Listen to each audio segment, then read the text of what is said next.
Hello everyone, I just picked up my purchase from Temu and I bought some craft tool. Let's see what I bought. I don't remember what I ordered, so very exciting. These are the things that I ordered from Temu. The first one is silicone mold, thick, soft and very flexible for UV resin craft. The second one is also silicone mold for UV resin. This one is thinner, flexible. They are the same. I bought 2 pieces of them. And this one is also a silicone mold, flexible and a little bit thinner. It also can be used with UV resin. And this one is the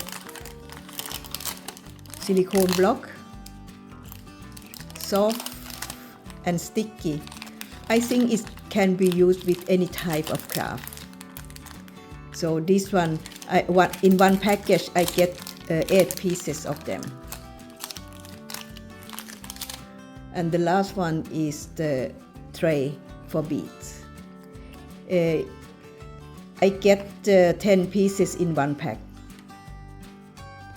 So these are all the things that I bought from Temu this time. They are quite cheap, so cheap. All of these only 100 Swedish crown. So cheap. So what do I think about my purchase from Temu? And this is the first time that I purchased from them. So for the prices and the quality of the materials that I bought here, I think they are quite good and better than I thought. And I think I maybe purchase some more from Temu. And I don't get any monetization from Temu. I just want to review and share my thoughts about my order. And what about you? Have you ever buy anything from Temu? And what do you think about the quality and for the prices? Please share your thoughts in the comment down below. Thanks for watching. See you in the next video. Bye bye.